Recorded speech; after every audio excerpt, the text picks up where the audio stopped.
Pembacaan dari kitab Para Rasul. Pada suatu hari, Paulus dan Barnabas melanjutkan perjalanan dari Perga, lalu tiba di Antiokhia di Pisidia. Pada hari Sabat, mereka pergi ke rumah ibadat, lalu duduk di situ. Setelah selesai ibadat, banyak orang Yahudi dan penganut agama Yahudi yang takut akan Allah mengikuti Paulus dan Barnabas. Kedua rasul itu lalu mengajar dan menasihati mereka supaya tetap hidup di dalam kasih karunia Allah. Pada hari Sabat berikutnya, berkumpullah hampir seluruh kota itu untuk mendengar firman Allah. Akan tetapi, ketika orang Yahudi melihat orang banyak itu, penuhlah mereka dengan iri hati, dan sambil menghujat, mereka membantah apa yang dikatakan Paulus. Tetapi dengan berani, Paulus dan Barnabas berkata, "Memang kepada kamulah firman Allah harus diberitakan lebih dahulu. Tetapi kamu menolaknya dan menganggap dirimu tidak layak beroleh hidup yang kekal. Karena itu, kami berpaling kepada bangsa-bangsa lain. Sebab itulah yang diperintahkan kepada kami. Aku telah menentukan engkau menjadi terang bagi bangsa-bangsa yang tidak mengenal Allah, supaya engkau membawa keselamatan sampai ke ujung bumi." Mendengar itu, bergembiralah semua orang yang tidak mengenal Allah, dan mereka memuliakan firman Tuhan. Dan semua orang yang ditentukan Allah untuk hidup kekal menjadi percaya. Lalu firman Tuhan disiarkan di seluruh daerah itu. Tetapi orang-orang Yahudi menghasut perempuan-perempuan terkemuka yang takut akan Allah dan pembesar-pembesar di kota itu. Begitulah mereka menimbulkan penganiayaan atas Paulus dan Barnabas dan mengusir mereka dari daerah itu. Akan tetapi Paulus dan Barnabas mengebaskan debu kaki mereka sebagai peringatan bagi orang-orang itu, lalu pergi ke Ikonium. Dan murid-murid di Antiokhia penuh dengan sukacita dan dengan Roh Kudus. Demikianlah sabda Tuhan. Syukur kepada Tuhan.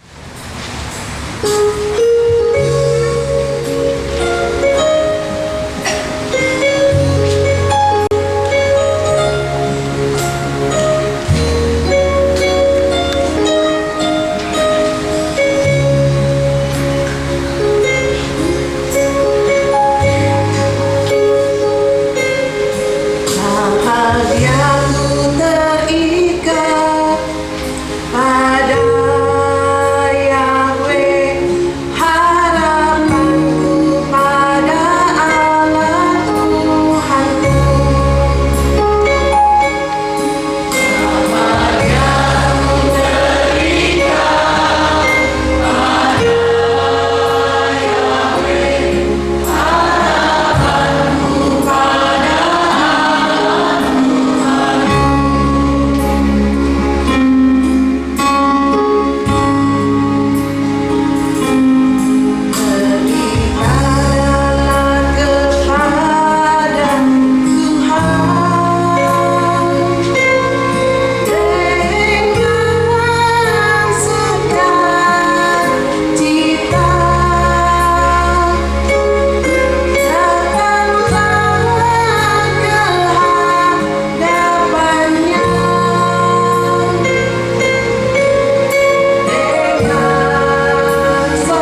Pembacaan dari kitab Wahyu. Aku, Yohanes, mendapat penglihatan sebagai berikut.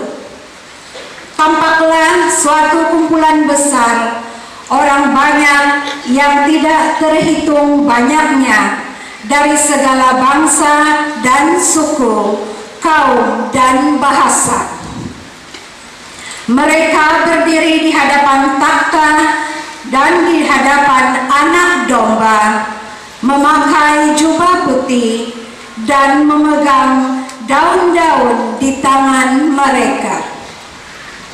Lalu seorang dari antara tua-tua itu berkata kepadaku, mereka ini adalah orang-orang yang keluar dari kesusahan besar. Mereka telah mencuci jubah mereka dan membuatnya putih di dalam darah Anak Domba. Karena itu, mereka berdiri di hadapan takhta Allah dan siang malam melayani Dia di bait sucinya. Dan Ia yang duduk di atas takhta itu akan membentangkan kemahnya di atas mereka. Mereka tidak akan menderita lapar dan dahaga lagi. Matahari atau panas terik tidak akan menimpa mereka lagi. Sebab Anak Domba yang di tengah-tengah takhta itu akan menggembalakan mereka dan akan menuntun mereka ke mata air kehidupan.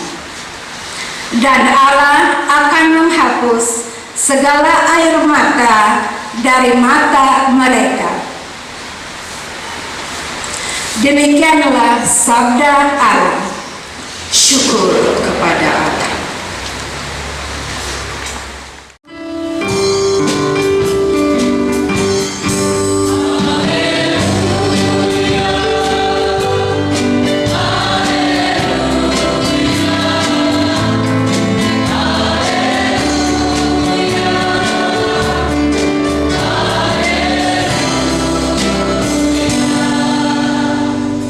Akulah gembala yang baik.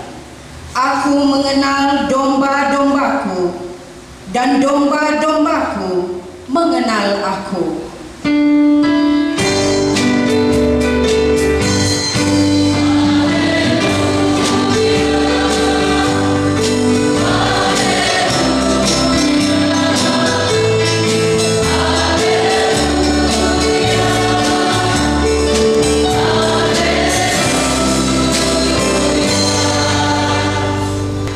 Tuhan bersamamu Dan bersama roh. Inilah Injil Yesus Kristus menurut Santo Yohanes. Dimuliakanlah Tuhan. Pada suatu ketika Yesus bersabda, "Domba-dombaku mendengarkan suaraku. Aku mengenal mereka dan mereka mengikuti aku, serta aku memberikan hidup yang kekal kepada mereka, supaya mereka tidak akan binasa sehingga selama-lamanya, dan seorang pun tidak akan merebut mereka daripada tanganku.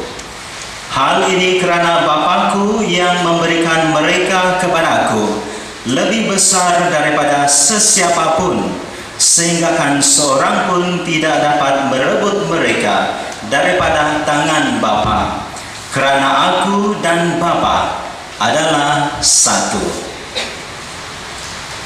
Demikianlah Injil Tuhan. Terpujilah Kristus.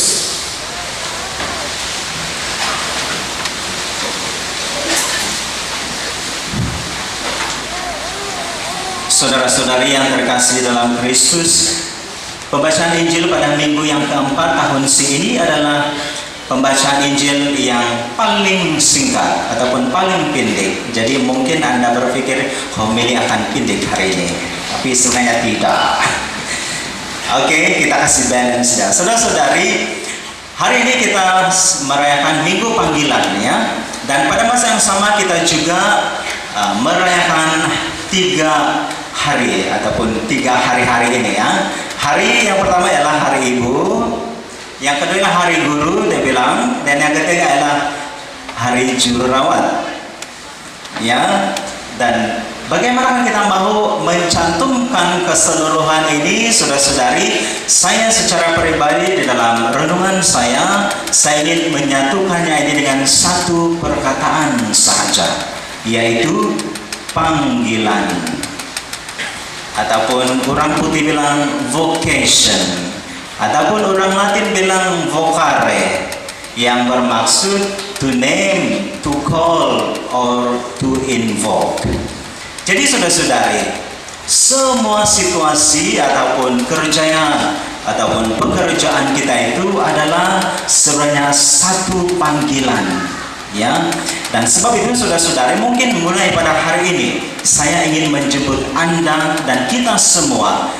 Selama ini mungkin kita melihat, kita mendengar perkataan pekerjaan, tetapi mungkin mulai pada hari ini, saat ini kita tukar perkataan pekerjaan itu, kerja itu menjadi sebagai perkataan pelayanan.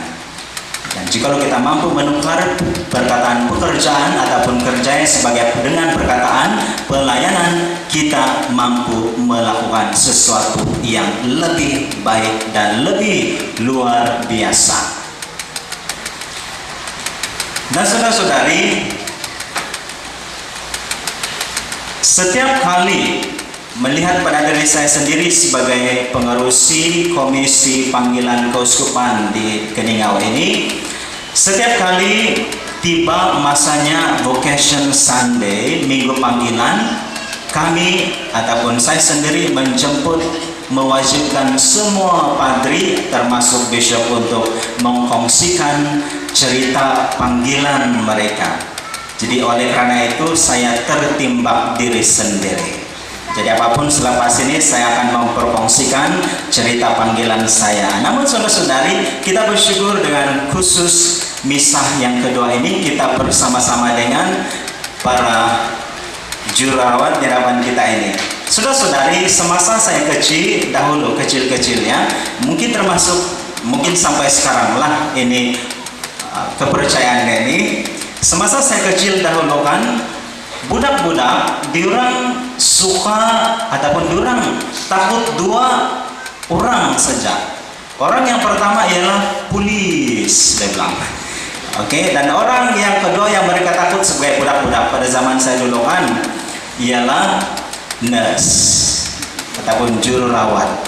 Saya masih ingat dulu kecil-kecil lagi kami terlampau jejal, terus mama kami bilang jangan kamu jejal, kalau kira saya panggil itu nurse pergi suntik kamu, pergi jarum kamu, nanti kamu mati, dia bilang. Ya, jadi saudara-saudari, bila kita nampak kita punya para jururawat di hadapan hari ini, saya sedikit nervous tadi. Tapi apapun, jangan suntik saya.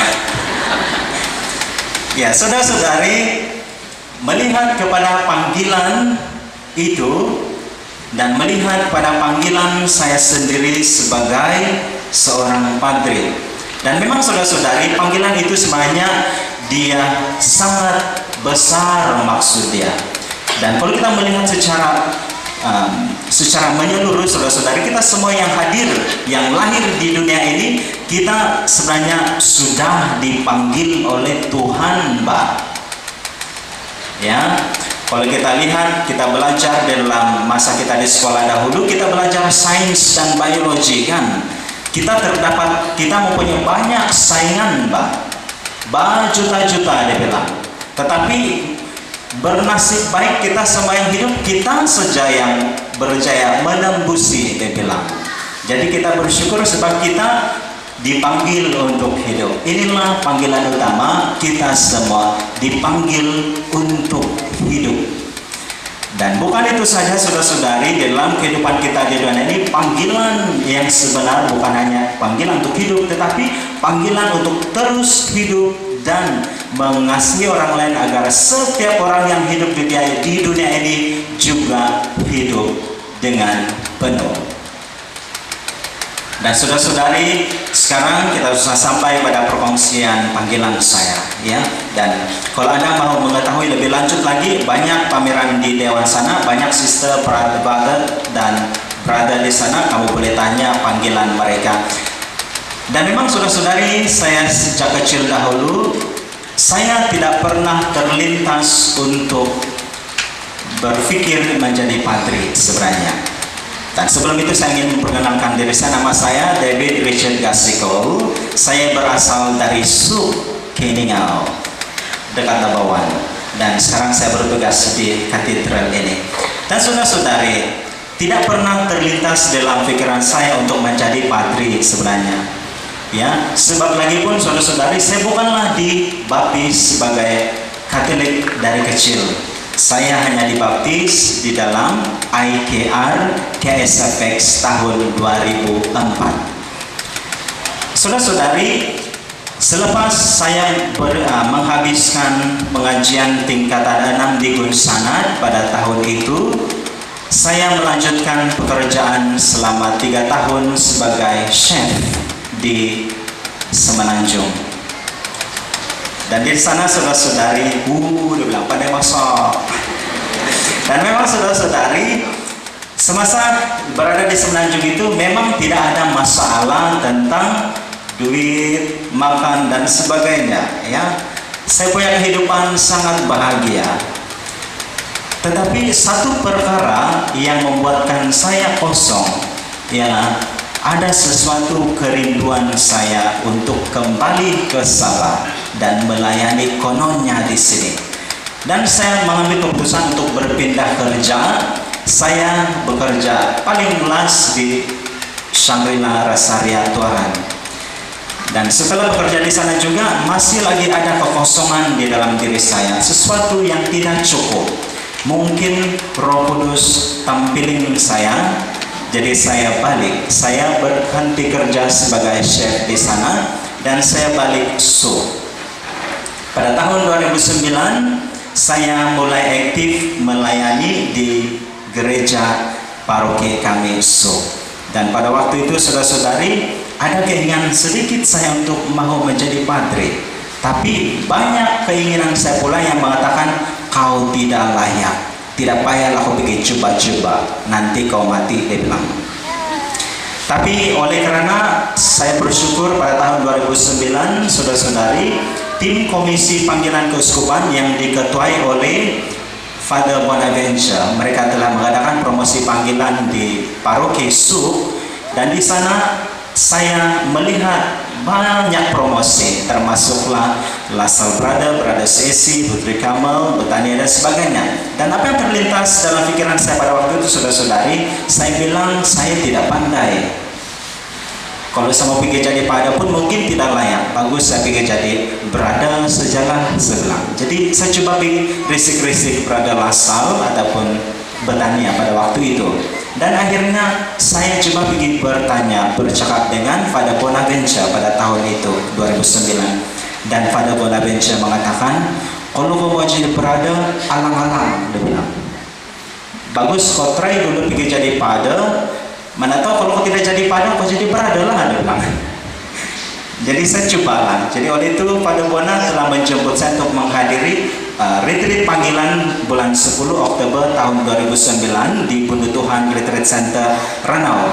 Dan di sana setelah menghadiri seminar itu, saudara-saudari, saya telah terpilih menjadi salah seorang calon untuk memasuki seminari di KK pada tahun 2010.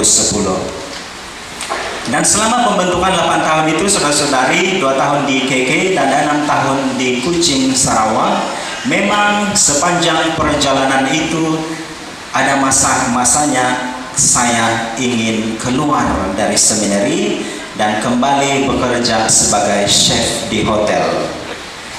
Namun satu perkara yang menguatkan saya untuk terus berjalan di dalam panggilan saya itu, saudara-saudari, ialah apabila saya teringat akan pesanan ibu saya. Sesuai dengan hari ibu pada hari ini, kita berdoa para ibu. Saya teringat pada pesanan ibu saya sendiri ya. Sebulan sebelum saya memasuki seminari tahun 2010, maksudnya bulan 12 2009 ya, saya tidak pernah bagi tahu mama saya bahwa saya mau masuk seminari ya. Tetapi ada mata-mata di gereja, dia pergi kasih tahu mama saya, si David mau pergi masuk seminari itu, dia mau pergi jadi pada. Kok tidak marah? Dia bilang. Jadi satu petang, sebulan sebelum saya memasuki seminari itu, mama saya, baru kami habis makan malam itu. Jadi mama saya datang dan dia bercerita, dia tanya, dia cakap nama panggilan saya lah, saya tidak mau kasih tahu. David, dia bilang. Cakap dusun lah, dia cakap dusun. Ataupun bagaimana kau mau jadi pada? Betulkah kau mau pergi jadi father? Dia bilang. Jadi saya terkejutlah, dari mana dia tahu ini? Jadi saya cakap dia dengan senang-senang lah. Mama yang mana bagi apa ngomba lama? Saya pergi coba saja amat.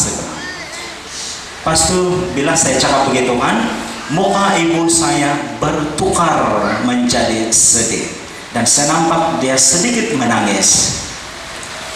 Namun akhirnya apabila dia bersuara, saya terbeliak mata. Dia bilang, mama saya, ibu saya bercakap pada waktu itu, sama ada kau percaya atau tidak menjadi padri, kau tetap anak saya. Inilah pesanan yang sangat powerful daripada ibu saya yang membuatkan saya terus bersemangat di dalam sepanjang pembentukan saya 8 tahun di seminari. Dan saya harap dia masih anggap saya sebagai anak walaupun saya sudah daripada.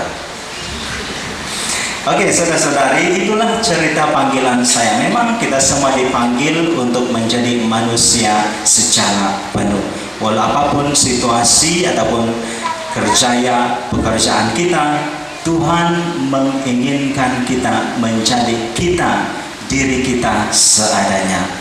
Oleh itu saudara-saudari, marilah juga pada saat ini kita berdoa pada diri kita sendiri dalam apapun pelayanan kita. Semoga kita tetap diteguhkan dan membawa hidup kepada orang lain sama seperti Yesus sendiri dengan Bapa adalah satu.